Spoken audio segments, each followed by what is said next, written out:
Este episódio começou há algumas semanas quando eu recebi um comentário lá no Instagram que me deixou bastante intrigada.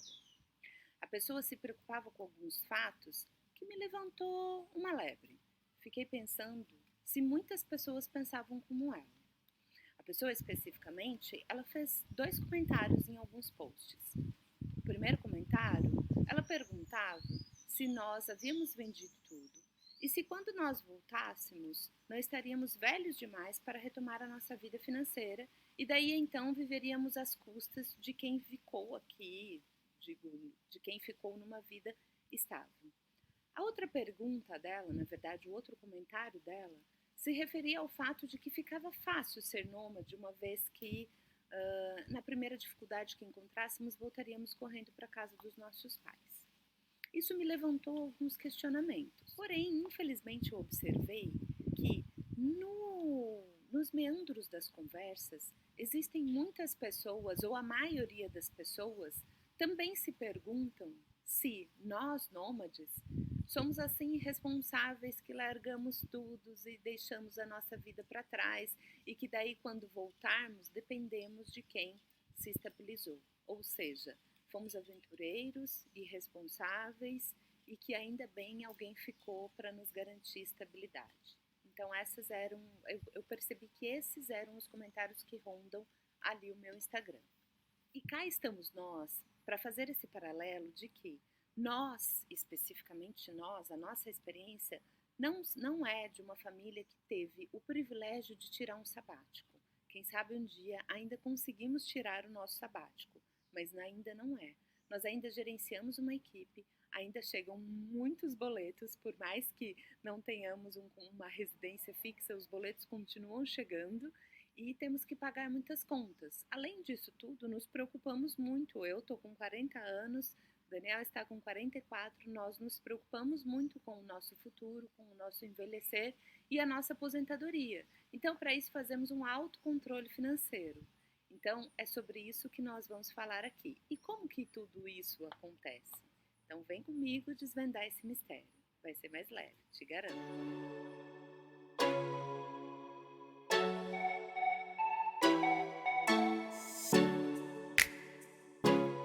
Eu sou a Dani Truffi e este é o Livre, Leve e Dane-se. Nossa família está na estrada há mais de 2 anos e por aqui eu compartilho reflexões sobre uma vida nômade, uma vida consciente, mas acima de tudo com uma pitada de dane-se. Então, vem comigo, vai ser mais leve, te garanto.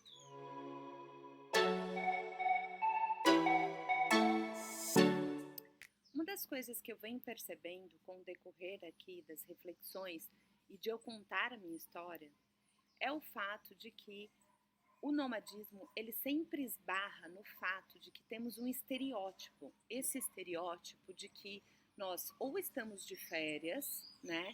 Ou que nós estamos numa férias estendidas, ou que nós não precisamos trabalhar, enfim.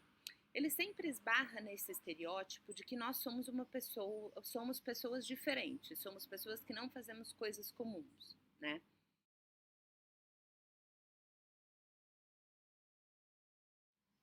Uma das coisas que eu venho percebendo com o decorrer aqui das reflexões e de eu contar a minha história é o fato de que o nomadismo, ele sempre esbarra no fato de que temos um estereótipo. Esse estereótipo de que nós ou estamos de férias, né?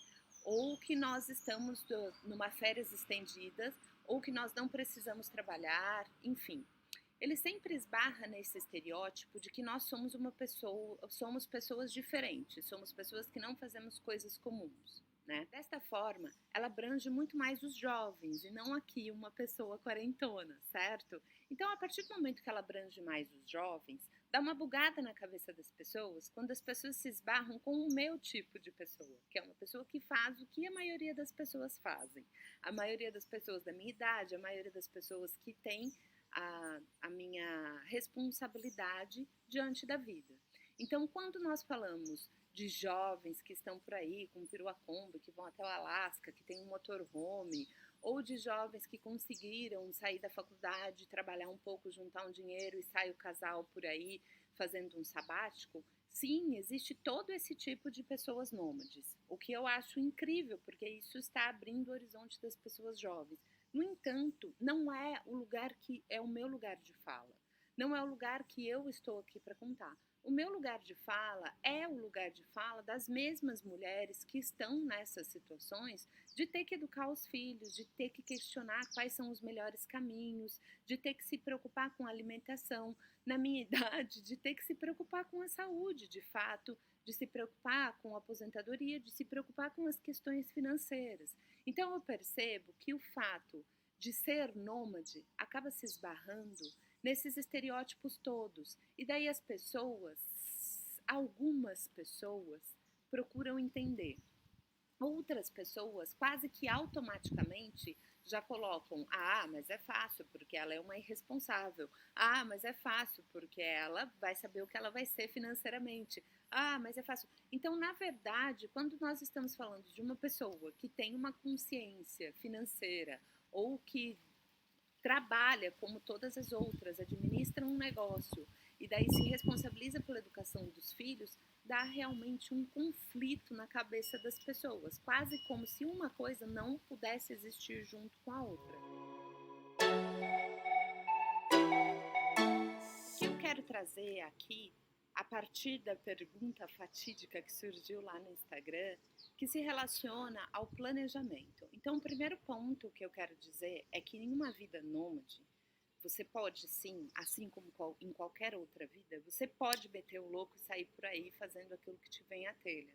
No entanto, para nós que procuramos ter uma vida consciente, nós entendemos que ter uma vida consciente passa por ter uma vida também com responsabilidades.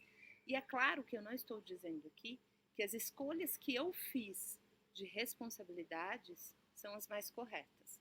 Estou dizendo aqui que a minha vida consciente esbarra naquilo que eu considero que devo olhar como responsabilidade.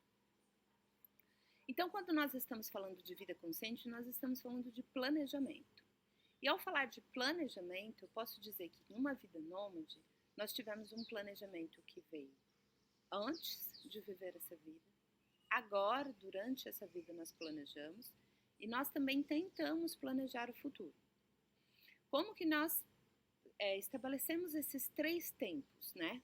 O antes, nós, por mais que eu diga que nós saímos e fomos até a Bahia e de repente nós nos tornamos nômade, eu posso dizer que o planejamento já havia começado como? Nós já fazíamos um controle financeiro quando nós estávamos em uma casa fixa. Nós já estávamos administrando o nosso negócio remotamente e nós já imaginávamos o que faríamos quando pudéssemos sair viajando por aí. Então, o nosso planejamento ele começou antes. O planejamento a curto prazo, a médio prazo, a curto prazo que eu quero dizer, é que a gente planeja. Nós planejamos os caminhos, nós planejamos mais ou menos quanto tempo vamos ficar em cada casa e nós tentamos planejar o nosso futuro a partir do momento que nós entendemos que, não seremos nômades para sempre, é o que eu creio. Eu imagino que essa vida nômade, eu brinco que ela tem um prazo de validade, que é um prazo de validade aí de uns 5 anos. Afinal de contas, as crianças vão crescer, nós vamos envelhecer e essa vida cansa. Então, o nosso plano para daqui a algum tempo, a gente meio que já vai colocando na cabeça. Então, esses são os planos antes, durante, depois. Nós já não tínhamos uma casa própria e nós já não tínhamos o nosso carro. Quando nós começamos a estudar finanças, dentro da nossa realidade, do nosso orçamento, nós entendemos que para nós era mais interessante não adquirir essas dívidas de casa e de carro, porque havíamos feito um cálculo de como poderíamos pagar e para nós, naquele momento, era melhor daquele formato. Então, digamos que quando nós resolvemos que iríamos comprar uma casa, pensamos, devemos, não devemos investir nisso, a primeira coisa que nós já pensamos é, será que financeiramente isso vai ser interessante, já que nós não sabemos ainda quanto tempo nós queremos ficar neste lugar que estamos. Então decidimos que não faríamos investimentos em imóveis e que também naquele momento não gostaríamos de ter um carro fixo. Então, tanto a casa quanto o nosso carro já eram alugados. Nós já vivíamos assim.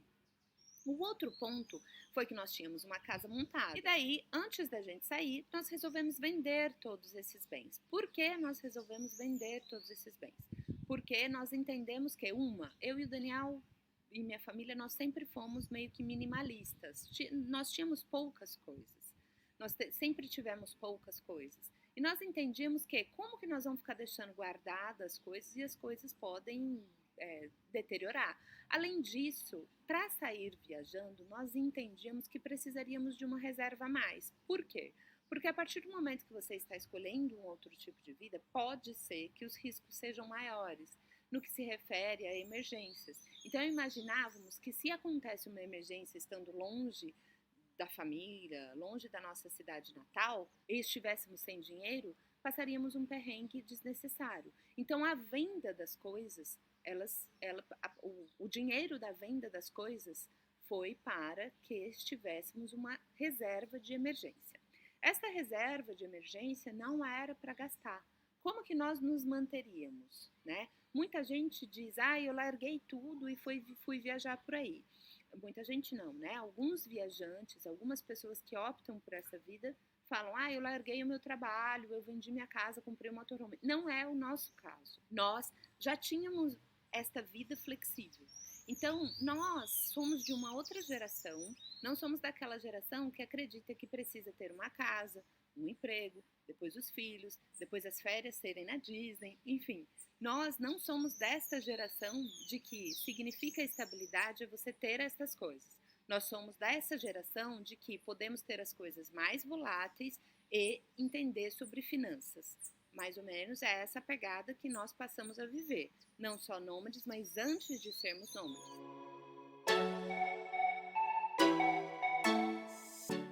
Quando nós resolvemos sair viajando por aí, então nós fizemos um ajuste do nosso orçamento familiar. Então, digamos que nós começamos a pensar o quanto gastaríamos de gasolina por mês, o quanto poderíamos gastar de aluguel por mês, o quanto poderíamos gastar com a moradia em si. Então, se você pensar, o que nós fizemos? A nossa casa, ela tem um custo, tinha um custo.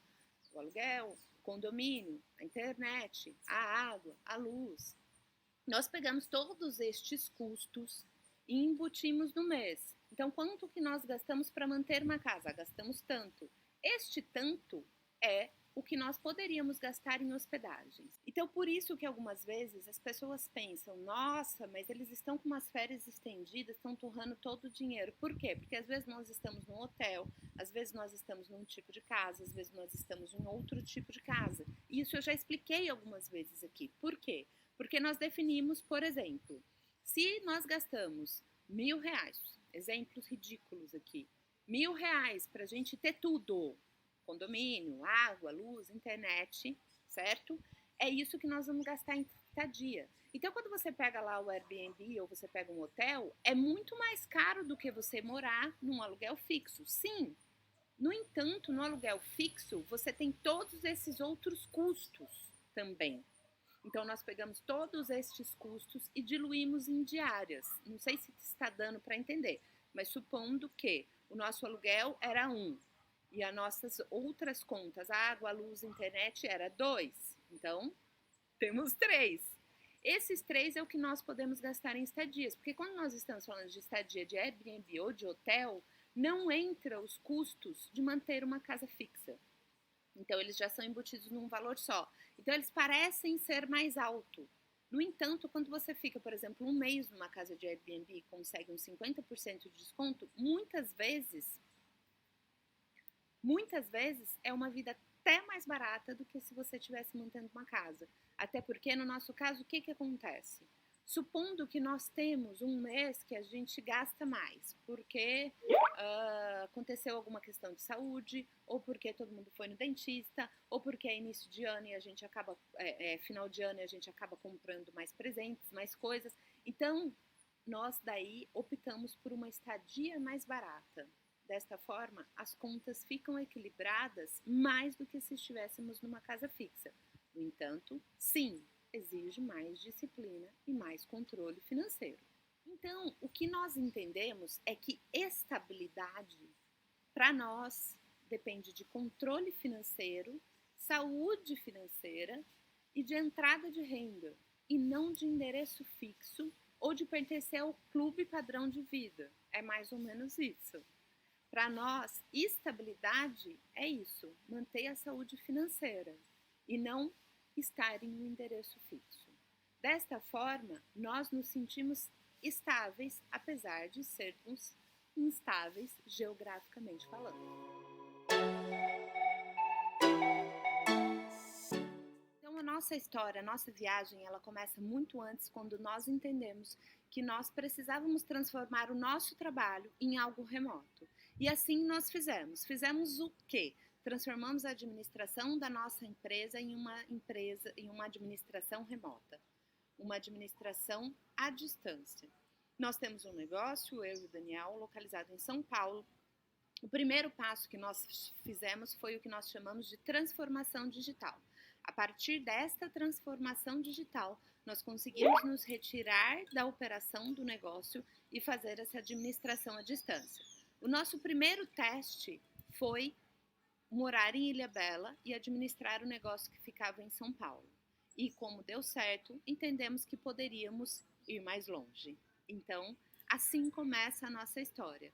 Com muito trabalho, não deu para parar de trabalhar, não é um sabático, continua entrando a nossa renda e continuamos com a nossa organização financeira e a nossa reserva de emergência. Então, para deixar claro isso aqui de uma vez por todas. Nós ficamos muito felizes com o que vem acontecendo hoje, atualmente, porque muita gente está aderindo a este estilo de vida, não só pessoas de família, mas de pessoas que são mais jovens, que é o estilo de vida de não acumular bens e sim acumular experiências, mas mesmo assim ter responsabilidade sobre aquilo que faz. É isso. Vem com a gente refletir sobre os mitos que pairam o nomadismo? Então, bora pensar, refletir fora da caixa de uma forma consciente, sendo você nômade ou não. Se inscreve aqui no canal, nos segue lá no Instagram e saudações de liberdade, amor e disciplina.